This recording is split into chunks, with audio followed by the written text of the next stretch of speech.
Sahana Bhavatu Sahano Bhunaktu Sahaviryam Karavavahai Tejasvinapatitamastu Mavidvishavahai.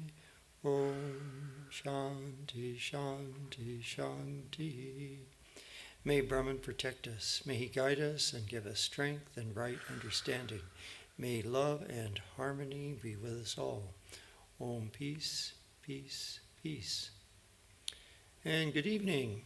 And we're coming up to two big celebrations in the next week. So we'll have Holy Mother's Puja on Sunday, and then Christmas Eve celebration on Tuesday evening.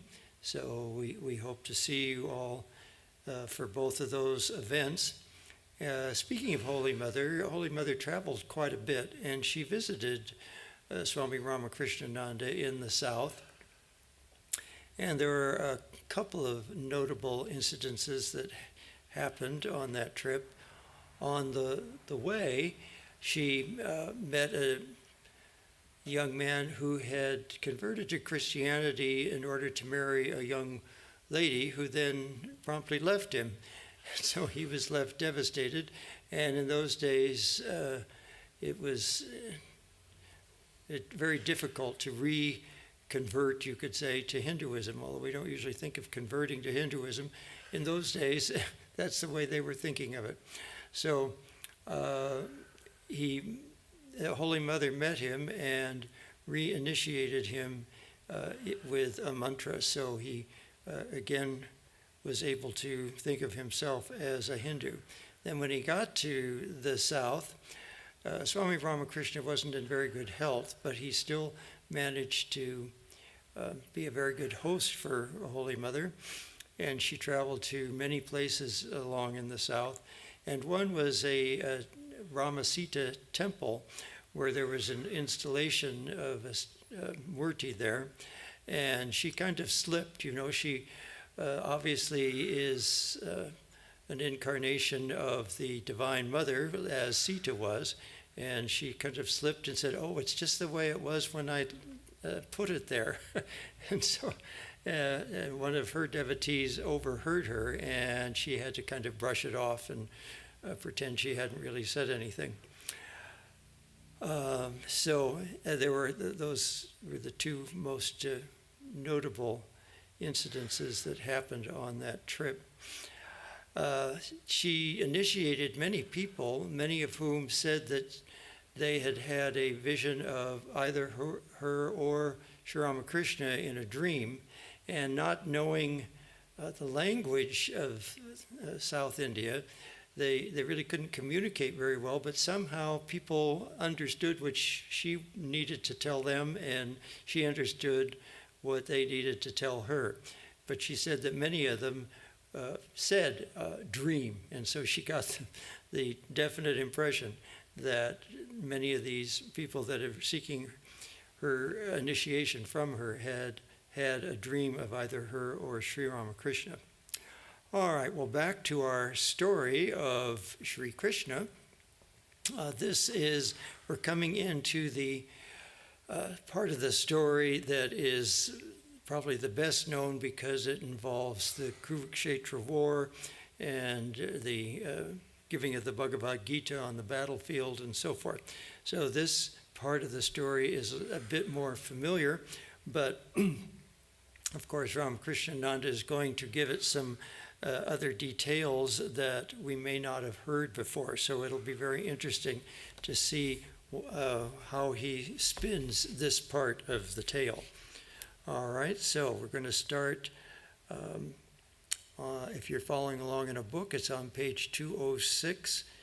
At the time, Drupada, the king of Punjab, invited all the kings of India to win the hand of his daughter Drupadi, the paragon of beauty, by showing their skill in archery.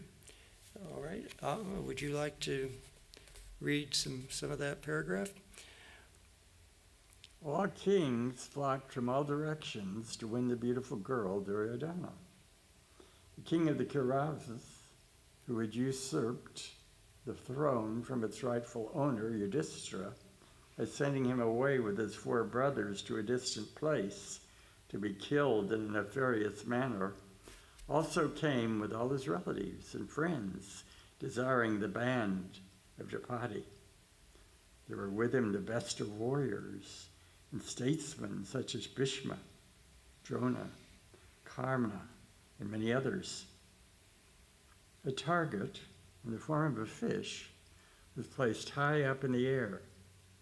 It could be seen with great difficulty through certain holes made through the intervening barriers. And to hit it, the archer should look down in a vessel filled with water, placed just beneath to descry the shadow of the target, and thus send forth his arrow with his head downwards. All the kings and warriors failed. Then Drupada asked the warriors of all castes to try, with the promise that whoever should succeed, he would get his daughter. None rose up until a young, stalwart, beautiful Brahmana came up to the bow. People hissed at him, taking him to be a madcap, but he succeeded in hitting the mark and winning the fair lady for whom so many kings had assembled. When the Brahmana took the hand of the girl, tried to take her to his home, he was attacked from all sides by the assembled kings. He was more than a match for them. With the help of another, bigger and stouter Brahmana, he succeeded in driving away all the kings in no time. Sri Krishna was present on this occasion. He was merely witnessing, took no part in the proceedings. When he saw the 2 strong Brahmanas drive away all the Kshatra warriors, he at once found out who they were. He concluded that they must be the heroic children of Pandu, whom Runar announced to have been killed by the villainy of Duryodhana. In order to verify his conclusion, he followed the 2 heroes and saw them join 3 other fair-looking young Brahmanas. The 5 together, taking with them the newly won bride, went into a potter's house situated in a village called Akshatra, not very far from Drupada's capital, presented the bride to an elderly lady, saying, "Mother, we brought a daughter to you." Sri Krishna's conclusion was confirmed, and he appeared before them, kissed and embraced the 4, and bowed down to Yudhishthira, the eldest brother, stating that he was their cousin. Kunti, their mother, being the sister of his father Vasudeva, was a very happy meeting. Sri Krishna took leave of them for the night after bowing down to Kunti and Yudhishthira, and next day he brought with him enormous wealth and offered it to the Pandavas. In the meantime, Drupada knew everything about them through his son Drishtadyumna, who also had followed them in disguise and seen and heard what had passed between them and Sri Krishna.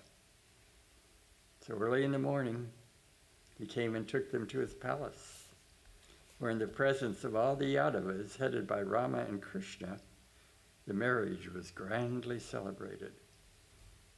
Although Arjuna, the 3rd of the Pandavas, won the bride, still through Kunti's desire, the 5 brothers married her jointly. This was against the custom, but the mother's words were more than a law to them. Moreover, in this particular instance, it was sanctioned by the sages, who were the lawmakers. You know, this is, again, fairly typical of the hero's journey, where the hero is presented with an impossible task. So in this case, it's Arjuna who's playing the role of the hero. But we've mentioned before that in some of the earlier stories of Sri Krishna played the role of the hero in many of these stories. And typically the hero has to perform some impossible task. And by some hook or by crook, they manage to do it. Now, in many mythological tales, they receive some sort of divine help, or there's some sort of helper that gives them something that they need. But of course, in this case, Arjuna was already simply an extremely skilled warrior and marksman, and had the concentration to fulfill this task. All right, so that was a long paragraph. I think I'll take a turn here. When the blind king Dhritarashtra, the father of Duryodhana and the uncle to Yudhishthira, heard that the Pandavas were still living and were married to Draupadi, he, with the advice of his pious ministers, such as Bhishma and Vidura, brought together a reconciliation between the Pandavas and his own wretched and abominable children. The Pandavas were given half of the kingdom. They made their capital in a place called Kandavaprastha by the side of a forest, which went by the name of Kandavavana. Within a very short time, Yudhishthira, with the help of his 4 heroic brothers, became one of the most powerful monarchs of India. They conquered the surrounding territories and brought enormous riches from all lands and made their city one of the richest and most beautiful ornaments of the earth. Sri Krishna made the third of his Pandavas, Arjuna, his dearest and most confidential friend, and always loved to live and move in his company. So we're setting the stage now for Dhritarashtra to be becoming jealous, and the game of dice that they're going to play and lose their kingdom and so forth. So let's have another paragraph from Atma here. The Pandavas were living very happily in their kingdom. Sri Krishna was staying at Dwarka. For some reason, Arjuna wanted to make a pilgrimage to all the holy places of India, and he started from Kandavaprastha for that purpose. He saw many holy places, bathed in many holy rivers and lakes. At last he reached Dwarka, where he was received very kindly by his friend Sri Krishna. He was staying there with him for some days and spending his time very happily, when one day he saw a beautiful girl coming from the temple after performing her worship. She was the sister of Sri Krishna, named Subhadra. He was charmed with her beauty, tried to suppress his feelings. As nothing could be hidden from Sri Krishna, he asked him the reason of his absent-mindedness. And when Arjuna was hesitating to give it out, he, his own accord, advised him to take the girl away by force from before all her relatives when the time of her marriage should come. For that kind of marrying a lady by force was highly esteemed by all the valiant Kshatras of the period. For a brother to advise a stranger to take away his own sister by force, it seems to us very unnatural and monstrous. But when we consider the standard of morality in those days, and when we consider that Arjuna was held in very high estimation by Sri Krishna, that it is the duty of a brother to see his sister married to a great and noble-minded hero, we can never blame Sri Krishna for advising Arjuna in that apparently unseemly manner. Yeah, there are many things here that seem rather peculiar for people that we've come to admire. For example, Yudhishthira running around conquering all the neighboring territories and things like that. But it simply was a different time, and sometimes if a ruler is quite just and the neighboring rulers are not as just, perhaps that was the reason why he was successful in bringing them together and bringing a larger peace to the various territories that he had amassed together. So we will continue and see what follows next. Arjuna followed his friend's advice, and getting permission from Kunti and Yudhishthira through messengers, he took away Subhadra by force before all her relatives during the time of her optional marriage. All Yadavas took arms against him. He, with great dexterity, defended his newly won bride, as well as himself, against innumerable odds, and safely escorted her from the battlefield. Sri Krishna at last brought about a reconciliation between Arjuna and the Yadavas, and the marriage was formally celebrated with great pomp in Dvarka. So a lot of these marriages, too, are done, just as many countries have done, to form alliances and so forth and things of that nature. But Sri Krishna was already the best friend of Arjuna, so that doesn't seem to add up in this particular case. But anyway, we at the moment have come to some reconciliation between the two great clans of cousins. And now it says that Arjuna lived very happily for some time there, and at last, taking Sri Krishna and his newly married wife with him, he returned to Kandavaprastha, where Kunti, Yudhishthira, and the other Pandavas were anxiously expecting them. The whole city was full of happiness over their presence. Such was the charm of Sri Krishna's personality, such was the amiableness of his character, such glory he used to diffuse wherever he went. Such words of wisdom he used to pour forth to all people who used to come to him for advice. Such a master of humorous expressions he was, and consequently, such a boon and jolly companion he proved himself to be, that wherever he came to a place, it was at once invigorated with fresh life, peace, and happiness, always following in his wake, and wherever he left a palace, it used to appear like lustreless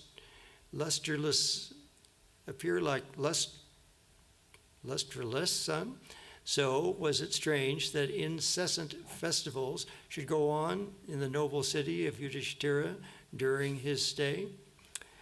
And so, of course, Sri Ramakrishna had that kind of impact on people too. He was also very cheerful, full of fun.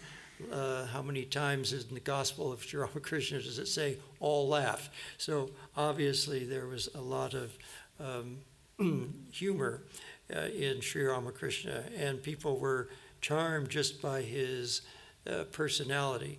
And of course you find that amongst his direct disciples as well. Vivekananda, Ramananda, and the whole list, anyone that would come into their presence would simply be uplifted by simply being in their presence, and they would all give advice to people that came to them for advice, and were all very invigorated by the presence of these great souls. So, of course, Sri Krishna being an avatar, and in fact, in some sense, one and the same as Sri Ramakrishna. He who was Rama, he was Krishna, was born again as Sri Ramakrishna. So we're bound to see some similarities in the characteristics.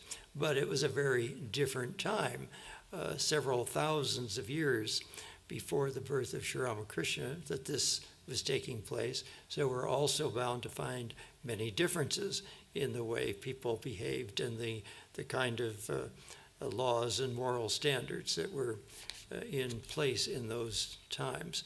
All right, so Atma, you've got a big paragraph coming up here. When one day Sri Krishna and Arjuna were walking by the forest, the god of fire appeared before them, requested them to help in burning the wood, as he was very hungry.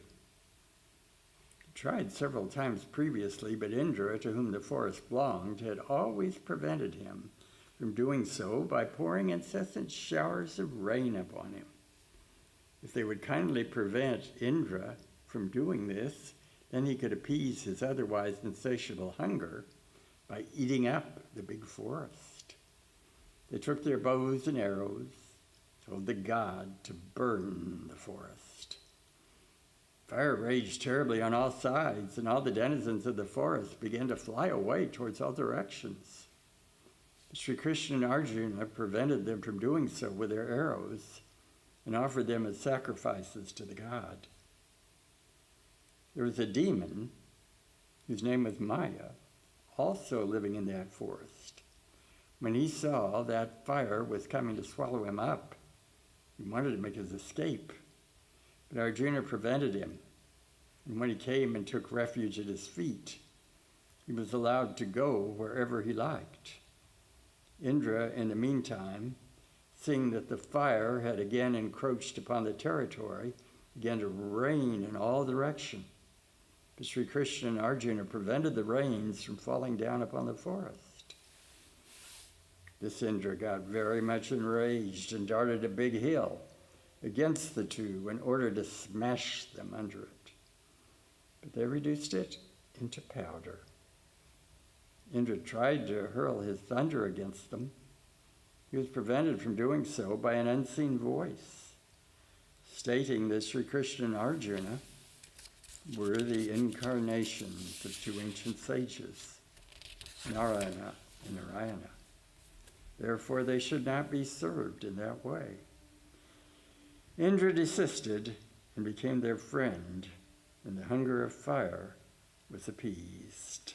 This is also a typical element that you find in mythological tales where the older types of gods that had been worshipped before are shown to be inferior to the current incarnation.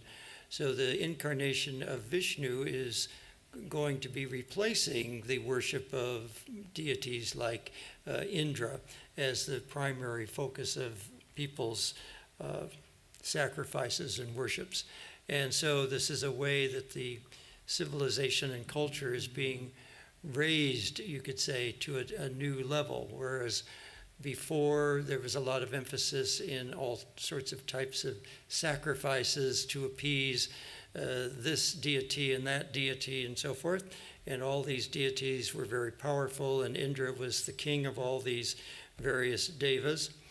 Now Vishnu has incarnated as Krishna, and the idea is that Vishnu in the form of Krishna is the one that should be worshipped, not necessarily ignoring all these other deities, but they are going to be taking a back seat. So that's what we see here with Indra finally desisting from his fighting them and becoming their friend. So he has now been made subservient to Sri Krishna, an incarnation of Vishnu.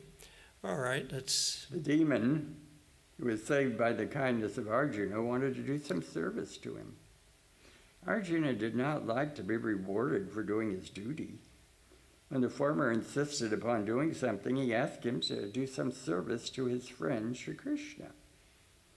So to him he turned, expecting an order. Sri Krishna asked him to build a big court hall for Yudhishthira, unprecedented in its beauty, grandeur, and richness, as he was the chief architect of demons.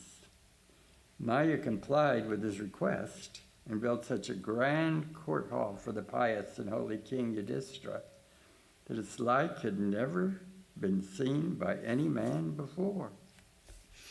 All right, so here's Ramakrishnananda's analysis of that particular incident. It says, this incident in Sri Krishna's life is also very supernatural, and many people may regard it as nothing better than a grandmother's story.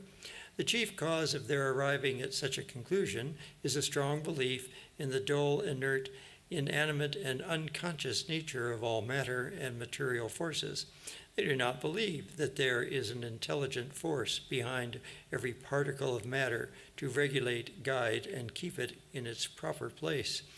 But let us see how far their position is tenable. Those people who admit the independent existence of the phenomenal universe commit a great mistake by admitting form, taste, touch, smell, and sound to be existing independent of the organism and consequently of the man behind the organism. Their argument is that space and time, and consequently the universe contained therein, can exist independent of man. If a man dies, does the world die with him? The world is eternally living for others. But suppose others also die away. Where then is the world to remain? The world, which is solely made up of forms, touches, tastes, smells, and sounds, which can never exist independent of living and conscious human organism to perceive them. You may still insist that something must exist independent of the organism. The something must be unknown and unknowable. But the world is known and knowable. Hence, independent of the organism, the world or universe cannot exist, and we are only concerned with Hence, independent of the organism, the world or universe cannot exist, and we are only concerned with the universe. So the universe is a compound made up of man and not man, spirit and matter, Purusha and Prakriti. As an atom of water is never an atom, but a molecule consisting of one atom of oxygen and two of hydrogen, similarly, a particle of the universe is never an indivisible atom, but made up of one atom of matter and one atom of spirit, if we can use such expressions. This clearly proves that the entire universe is permeated with an all-intelligent spirit, which is therefore all-powerful, as power and intelligence always go hand in hand.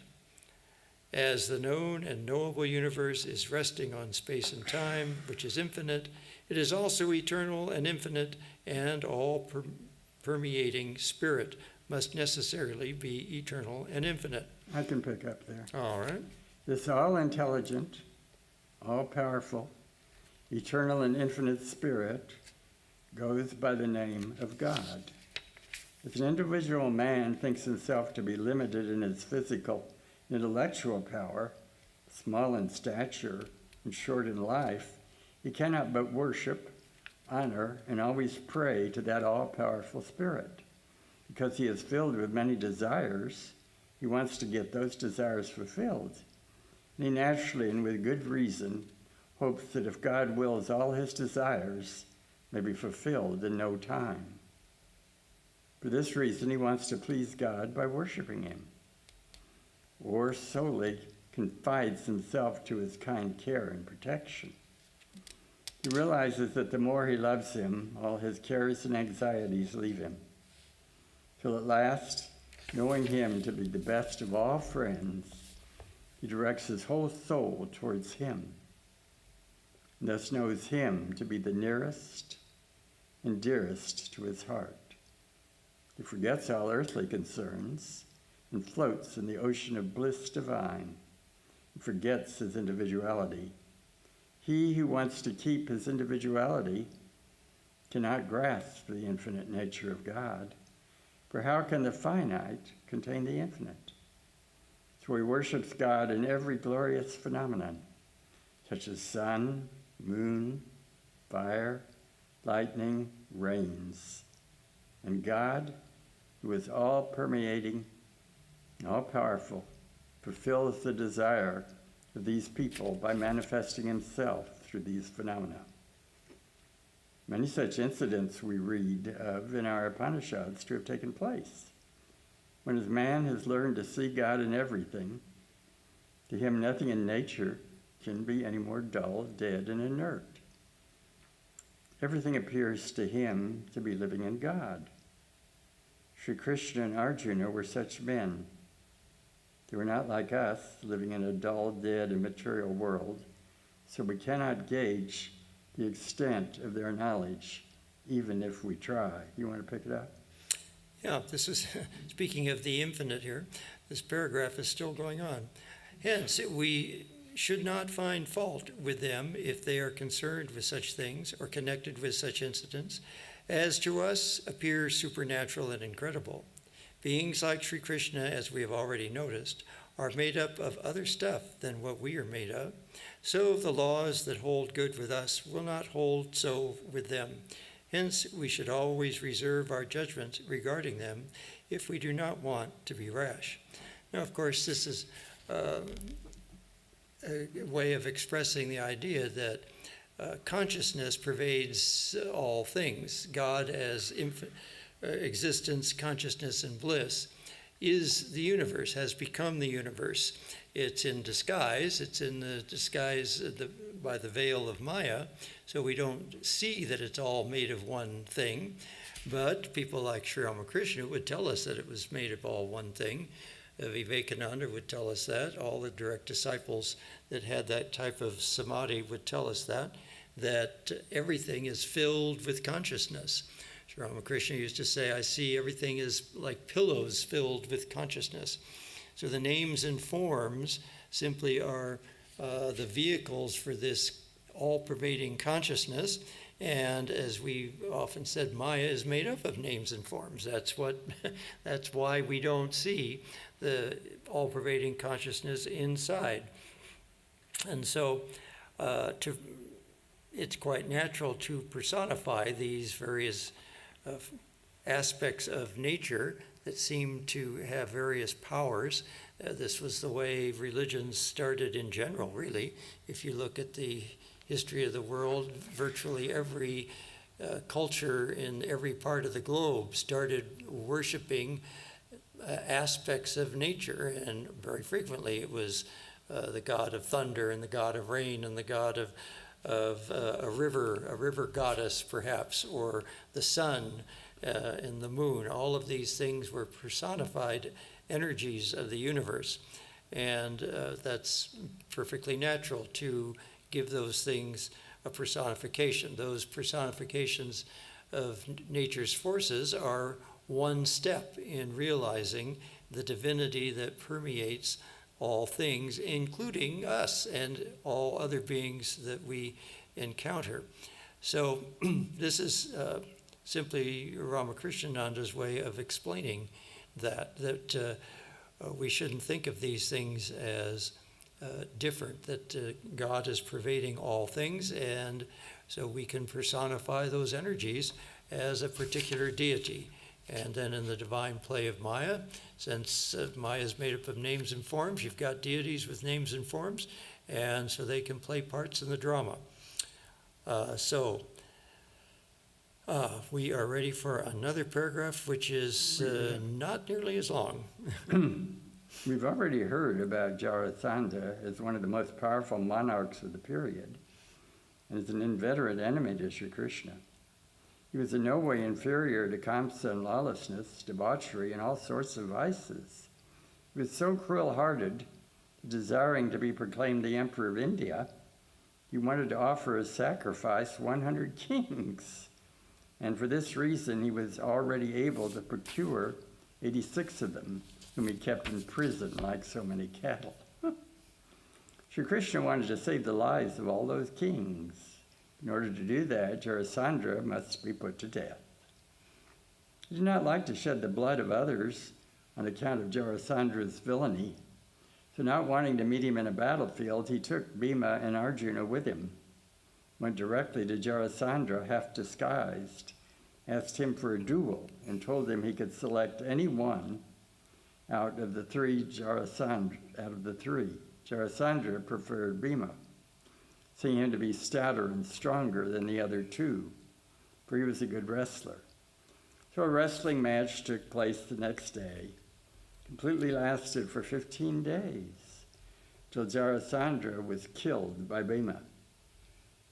Sri Krishna placed the young son of the dead monarch upon the vacant throne of his father, thus saved the lives of 86 kings and brought peace and purity to the earth. So in a week from this Sunday, Swami Medhananda will give a lecture on wrestling with Sri Ramakrishna. Fortunately, Sri Ramakrishna only killed people's ego. He didn't kill them. And so they were blissful, made very blissful in that experience in wrestling with Sri Ramakrishna, who of course could defeat them simply by removing their physical strength and tapping into their spiritual essence. And so they would simply kind of melt in divine bliss with his wrestling. So it'll be fun to hear what Swami Medhananda has to say about that. But here we have an actual wrestling match. not by Sri Krishna himself, but one whom he picked as a possible candidate for this wrestling match. And we also now see why Yudhishthira might have gone on his campaign of conquering various territories. There may have been many unjust kings in the area, and he was probably bringing much needed decent rule, dharmic rule to the area, and defeating kings that were not practicing dharma properly. So we are next going to read about Yudhishthira again. His next work was to install Yudhishthira, the pattern of all virtues, as the sole emperor of India, the presence of all kings. This ceremony goes by the name of Rachuvaya sacrifice. The four Pandava brothers, Bhima, Arjuna, Nakula, and Sahadeva, at the head of large armies, went in 4 different directions to invite the friendly kings and subdue, and then invite the unfriendly kings in the coming festival. They succeeded in inviting all the kings of India, and they were all present in Kandavaprastha on the appointed day with enormous tributes. A grand meeting of the assembled kings and sages took place on the installation day under a spacious pavilion erected for the purpose, and in that meeting it was proposed to offer a token of a special regard to the wisest and the best of men. Yudhishthira, advised by Brahmacharya, Bhishmacharya, unhesitatingly offered it to Sri Krishna. At this, Sisupala could not suppress his long-standing malice against his former rival. Before all the kings, he began to abuse Vishnu and Yudhishthira for selecting such a wretched and unworthy man to represent the wisest and best of men. He wanted to instigate the assembled kings to put a stop to the sacrifice. So Sri Krishna, fearing a general commotion that might prevent the inauguration of Yudhishthira, cut the matter short by killing the culprit on the spot, and all things went on smoothly afterwards. Yudhishthira was formally proclaimed the emperor of the whole of India in the presence of all kings. Thus Sri Krishna succeeded in establishing the kingdom of righteousness by making Yudhishthira the emperor. Yeah, so you can see there's why Sri Krishna is called the pastoral and kingmaker, because he led that long pastoral life with the gopis and the shepherds and shepherdesses, and now he is literally making Yudhishthira the emperor of all of India.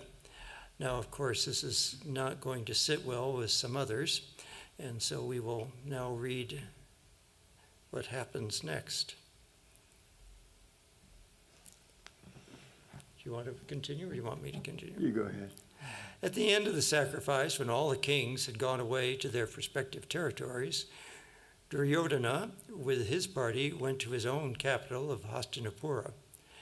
But the fire of envy, after seeing the enormous wealth of the Pandavas, began to corrode his heart. He planned to ruin Yudhishthira in a very base manner. Sri Krishna had gone to Dwarka, and for a few days after, Yudhishthira was invited to Duryodhana to a match of dice. The 5 brothers, with their wife Draupadi, went to the court of Dhritarashtra, and the match was begun, and Yudhishthira lost everything, one after another, nay, even his 4 brothers, and the worst of all, he lost his own wife Draupadi, who, as soon as her husband lost her, was dragged to the court before the assembled kings and courtiers by the ruffian-like brothers of Duryodhana, although her condition at the time was such that no man ought to have gone even near her. The abominable wretch wanted to strip her of her cloth, but she was saved by the miraculous intervention of Sri Krishna, who made her cloth, with which she was vainly struggling, endless, so that the more the villain drew the cloth away from her body, the more her cloth proved to be endless, till completely foiled in the attempt, he sat down exhausted amidst the loud maledictions of all good men. So one wonders why Yudhishthira had to lose this match of dice. Certainly a warning to people who like to gamble. Quit while you're ahead. Don't keep gambling until you've lost everything. But of course, the drama wouldn't go on if this hadn't happened. And we have to have the whole Kurukshetra war, and Sri Krishna has to deliver his Gita, and all of these things are destined to come to pass. And so Yudhishthira had to be the fool here and lose everything playing a gambling game of dice. All right. This miracle bettered the lot of the Pandavas a little, and the dice match ended in banishing them with their wife to the forest for 13 years, the last year of which they should live in perfect disguise. For if at that time they were detected by any one of Duryodhana's party, they would have to live in the forest for 13 years more. Sri Krishna came to them when the Pandavas were living in the forest to console them. The very sight of him dispelled all their gloom, and then he took leave of them and went back to Dwarka. So this is the beginning of the most popular part of the story. It's interesting that 13 plus the one last year is similar to Rama's being banished to the forest for 14 years. So I'm not quite sure what the significance of that number is, but somehow both of these great Puranic tales seem to involve banishing for a similar number of years. All right. Once Duryodhana requested the hot-tempered Durvasa to be a guest of the Pandavas with his hundreds of disciples after a day of fast. He complied and came to Yudhishthira one midnight with his disciples asking for food. They were saved from the Ravana's curse by the miraculous intervention of Sri Krishna, who, when they went to wash themselves in a neighboring brook, after ordering food, so overloaded their stomachs that Durvasa did not dare meet Yudhishthira and ran away out of the forest. So Sri Krishna is basically providing the miraculous intervention for our various heroes in this story, as one might expect, that incarnation would be the one to intervene and miraculously save our heroes from all sorts of things, although he didn't seem to save them from the dice match. But I guess he wanted to deliver the Gita on the battlefield, and so he had to have them lose and go through this particular part of the drama.